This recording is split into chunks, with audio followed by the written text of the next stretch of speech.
Whether you're a teacher with a packed schedule, a parent trying to help your child manage big emotions, or a coach working with anxious athletes, school social worker Marie Goulet shares practical, zero-cost, bite-sized interventions you can use immediately. I'm Jeannie. And I'm Tom. We are siblings on a mission to help kids become their strongest selves. Each episode, we share proven strategies with parents, teachers, and coaches to build resilient, confident kids who can tackle life's challenges and thrive. Welcome to the Raising Resilient Kids podcast. So our question of the month actually comes from a teacher, Jeannie. Let me read it for you. With curriculum requirements constantly expanding, I'm struggling to find time for social emotional learning. Sure. How can I weave these crucial skills into an already packed day? And I've heard this question a lot because teachers have got a lot that they need to get through with different requirements and everything like that. Yeah. So for our guest today to answer that question, we have Marie Goulet, who I actually met. She was in some training that we did maybe a couple years ago, and then was at a social worker conference, a school social worker conference last fall. And I was speaking at it, and I noticed that she was speaking at it too. But unfortunately, our sessions were at the exact same time. That's so I really always wanted what to go happens. see it. It does always happen. That was the one presentation that I really, really wanted to go see when I looked at the agenda. And unfortunately, I couldn't see it. But the good thing was she actually had all of her PowerPoints and everything. So I took a look at the PowerPoints, phenomenal information, tons of information, a lot of stuff that, I hadn't seen before. So that's why I asked Marie to be here to help us with that. Marie is an LCSW who works as the lead social worker for New Lenox School District 122, as well as the building social worker for Oakview Intermediate School. She's been a social worker in both community mental health setting and the school setting for over 20 years. Throughout her professional tenure, Marie has served in many roles, including serving as the Assistant Director of Special Education for that New Lenox School District and principal of an alternative high school. Her true passion is providing direct service to students and families and loves being a school social worker. That came out in all of the interactions I've had with her. Marie has an extensive background working with mental health, specifically targeting trauma, anxiety, and intensive student behaviors. Marie, thank you so much for being here. Thank you for having me. It's always humbling hearing those kinds of introductions. I feel like that's just what we do every day. You've done a lot in 20 years. A lot of great stuff. What's your thoughts on that? How can teachers weave this stuff in? Yeah, I think that's a phenomenal question. I think it's really relevant. I think it's something that we talk about daily in the education setting. And so I always approach it from two different angles. The first one, I think, when we're doing a curriculum like Resilient Youth or something that's so beautifully packaged and easy to do in sessions, we kind of have to figure out the time for that and what we can replace with using that time, or how to make it more accessible. My favorite theme is yes and. So yes, we need to do those packaged sessions and focus specifically on the SEL. And if you really think about SEL and what social emotional learning is, what all the components are, teachers are doing it all day, every day, embedded into what they do. So I really kind of like to say, let's pump the brakes for a second. It's not anything we're adding. It's something that you're already doing. So if we really think about what SEL is, right? We're focusing on social awareness. We're focusing on self-control, interpersonal skills, the self-management, emotional regulation. Those are things that teachers intrinsically do in their classrooms all day long. I always like to tell them, I can make anything social work. You can make anything social emotional learning. So playing a game of Uno, you're working on all of those skills. Having students come up to do an equation on the board or do a read aloud or play a cooperative learning game or Kahoot, they're working on all those things. So I like to think about it as not something separate, but something that's already embedded. And I think it takes a little bit of that pressure off. Yes, yeah. I usually say the same thing. Just giving them more tools, though. So you might have one thing that you use a lot. Well, here's some more tools that you can use that can help you. Speaking of those tools, do you have any that maybe teachers can use? Maybe it takes a couple minutes, or even parents. Absolutely. A lot of my go-to. So we kind of think of you can do social emotional learning and you can use coping strategies anywhere from 15 seconds up to 2 minutes. And I think if we really think about how long 2 minutes is, that's a long time. So usually we're kind of in that 1 minute sweet spot. I like to focus on things that are cheap, free, easy, that we can do anywhere. So any kind of grounding techniques that utilize our five senses are always my big go-to. The favorite technique I will teach everyone, and I will use myself multiple times a day, whether it's to help me focus or regulate or kind of come back to my body. We call it 5, 4, 3, 2, 1. So you can do it in any order with any senses. Typically, I will start with our sight. So I will say, I want you to look around the room and I want you to find 5 objects of a certain color. So if I were to say, look around the room and find 5 objects that are the color green, then automatically we're engaging our cognitive distractions. We're looking for colors instead of thinking about whatever maybe was dysregulating us. And then we will move on to, okay, so then I want everybody to like take a really nice deep breath. And I want everyone to focus on 4 things that you hear. And then where you're sitting, I want you to feel 3 different textures, so that we're really using that touch, that tactile. Then I want everyone to focus on 2 things that you smell. And then taste is usually the hardest one. So I kind of do that with if we could imagine that we would take the most delicious bite of something right now, what would that be and how would that taste? Nobody knows you're doing it, but it really grounds you, puts you back in touch with your body, and really kind of helps, especially for a lot of our overthinkers or our anxiety kiddos. We need to give them something to do with their brain other than ruminate on whatever is going on. Breathing, again, is kind of my bread and butter. We talk about all the different ways to breathe, and there's no limit on creativity for different ways to breathe. But I do always like to say, I really want to teach you how to breathe first. We want to really breathe from that diaphragm first and know the difference of that versus that shallow breathing that we just kind of do naturally. Sure. I think visuals really help. I kind of use my give me 5. So we're going to start, we're going to do an inhale, hold, exhale, inhale, hold, exhale, and just kind of have, again, something to really focus on to keep us grounded in that intentional breathing. I'm also a really big fan of somatic movement. So literally just like standing up and kind of shaking. We store a lot of anxiety and trauma in our bodies. It's just in our muscles. So sometimes we just need to stand up and kind of shake it, shake it all out. Yeah. So doing those movement breaks, those brain breaks, just getting up and moving. And then lastly, I really love the idea of any bilateral movement. So in the therapeutic world, we talk a lot about tapping, particularly butterfly tapping. So anytime you're kind of crossing that midline of your body, it's engaging your brain in a different way. You really have to kind of stop and think about touching an opposite part of my side. And it really does kind of just engage our brains in a different way. And then, I can nerd out and talk science, and our vagus nerves and all that stuff. But it really is amazing how that's just all so connected through movement. And it's all, everything that you mentioned there, you don't need anything more than you. Yep. Right. And that's, I think we tend to overcomplicate things. And even kind of going back to that first question of there's so much on my plate. How do I do this? It's just this easy, right? We start every lesson with everyone stand up and we're just going to do a nice sun salutation. Everybody let out your big lion breath. Okay. Everybody shake it out. Now we're going to start. That's it. That is social emotional learning. And it's not anything too complicated if we don't make it that complicated. Totally. Such a good reminder.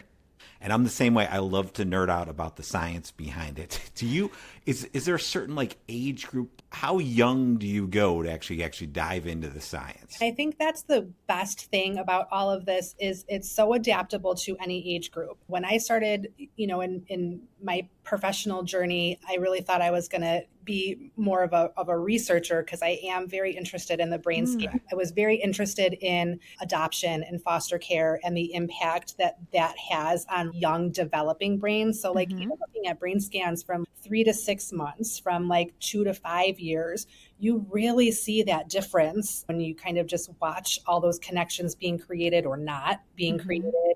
And you really can see just the mass is so intensely impacted by trauma. But the beautiful thing about our brains, and especially working with kids, is they're not fully developed until we're 25. So even if you start off with some significant trauma and some deficits, there's so much time to continue to do that restorative and reparative work and build those connections. Speaking of the brain, in one of the slides that you had was the hand model of the brain, which I thought was pretty interesting. Can you go through that and explain that? Yeah, so you'll see it done many, many different ways. Just an idea of something tangible we have with us. We don't have to have a model. If we look at our hand, we can kind of understand the parts of the brain. And how I use it a lot with my kiddos is I talk about like flipping your lid, or I talk about like being online or offline. So if we think about kind of like the base of our brain as this part of our hand, we think like this is kind of our survival brain. This is the fight, flight, freeze. This is kind of our automatic functions here. Then I think of our palm of the hand as like, this is more of our emotional brain. So this is what regulates our feelings, our memories, our relationships. And then I think of our thumb, we kind of tuck it in this little jelly bean. This is like our amygdala. So this is like the warning. This is like danger, danger. So this is what triggers that fight, flight, freeze, or fawn response. And then I think of like here, like our beautiful like prefrontal cortex. This is our thinking brain. This is our problem solver. This is our planning, our creativity. This is what helps us like control our impulses. But when our amygdala is like sounding the alarm, it kind of like tells, uh-oh, danger. So we're no longer thinking. We're offline. We've flipped our lid, however you want to say it. And now this hindbrain is in charge. That's like, okay, am I fighting the bear? Am I running from the bear? And so it's just a really easy way. And I think to kind of, especially working with kids, kind of saying like, hey, I am starting to see you here. Like, let's get ourselves here before, it's like the signal's flickering. Let's like jiggle the cord and get back online. Every once in a while I see them. I'm like, where are you? Are you here? Are you here? Are you here? Like, where's our brain right now? Because when we're here, we're not even able to perceive someone's coming to us with help. And that's how it is. I think when our students are so overwhelmed, we tend to use language, and when we don't get a response, we use more language and then more language, and they're not even processing it at that moment. So I think, again, just kind of having some of those tools of like, where are we with our processing? And then it helps them understand a little bit better too. I love that idea. So cool. Another thing you mentioned a moment ago is, the visual supports. Can you give us maybe some examples of how you do that, and maybe at different age groups? Yeah. Like, do you change it based on the age of the child? Absolutely. So I'm a visual in everything I do. I'm a hand talker. I walk around it. Actually, I'm sitting at my desk, so I have this is very chaotic. This is like still calm in me, but I have like a visual for everything, because again, visuals are permanent. Language does not always get into our brain. It needs to be processed, but visual is so much easier to process. You can really differentiate any visual for any age group. Many years ago, earlier in my career, I had two very different populations I worked with in the same alternative building. So I had a group of first through third graders, and then I had a group of self-contained high school, very heavily juvenile justice involved boys. And so I would come from one group to the other, and I'd have my little sticker charts and, my little token boards. And at one point the boys were like, Miss Goulet, why don't we have sticker charts or token boards? I'm like looking at these giant boys, 17 and 18, and I'm like, that's a great question. I didn't think you would like it, but they ended up loving it more than I did. So I think about that with visuals. They work for every age. I have a 14-year-old son at home, and we have visuals and a checklist. And so it doesn't have to be anything complicated. So if we're kind of talking about that executive functioning or that organization piece, a lot of things that I like to do is at home, you say, hey, I want you to go clean your room. what does that mean? What does a clean room look like? So maybe the first time we do it together, we take out our phones because we all have them, and we take a picture of, like, this is when I say I want you to clean your room, this is what it looks like. So now we have a visual, now we have a picture to remind ourselves. So I do that here at school as well with a lot of our students that struggle with that organization. So when I say, like, hey, this is what your backpack should look like, these are the materials you need to bring with you to this class or that class. This is what your desk should look like. And then even something so simple like this, like, I need a break, right? Sometimes we have a really hard time communicating, I need a break. So I like to give a lot of my kids these cards that they can just put on their desk, or even give them to the teachers kind of as that cue of, like, you see a kiddo, you're walking around, they're dysregulated, like, you could just put this right on their desk, and then it's just a little visual. For some of the younger kids, we'll actually do a break menu and just have little pictures of, like, what their break options are. Oh, So they can just point. Same thing with some of the calming strategies, so we can just have little options that they can point to. Do I want a drink of water? Do I want to put my head down for 5 minutes? Just trying to eliminate a lot of that language from things, particularly in moments of crisis or escalation or overwhelm. We can minimize a lot if we're able to use those visuals. And then with everything else, I always say we need to really teach explicitly what we want when we're regulated and calm. So the first time we're using a visual should not be in a moment of dysregulation. Awesome. So many great ideas. As soon as we're done here, I'm going to do the picture and take a picture of what I consider clean, because my oldest daughter and I are really, really clean. So when I tell my other two kids, I'm like, I want the room cleaned to what Elizabeth and I consider clean, not what you consider clean. That's what I always say. I'm like, did you clean it like mom would? This is up to my expectations. Yep. So smart. I love it. So smart. Another question. So you've got you've got a kid that flips their lid. In the hand model of the brain. Some kids have trouble kind of calming themselves back down. Yes. I've seen sometimes kids it might be breathing, but it also might be where they're using their sense of taste or touch or smell or sight. Any suggestions on how teachers or parents can kind of show a bunch of those to their students or their children, but then help them to figure out which one works for them? Yes, and I love that. So I say we always want that toolbox. And anytime I give a student an option for something, I try to make sure I have 3 or 4 just ready to go, because I can always estimate that first 1 or 2 isn't going to work just by virtue of, like, nope, I don't want to. Nope, that's not going to work for me. Totally. Which is valid, right? Because when we're overwhelmed or stressed or frustrated, there's a few key words. I think people have good intentions to help, but those sometimes can be additional triggers, so if you see someone and you're like, hey, just calm down. Ooh, like, that's not the result we're going to get. No. Or even sometimes, like, hey, take a deep breath, which we know that's what's going to help them. But just making that request is going to ensure that they're not going to do that. So very true.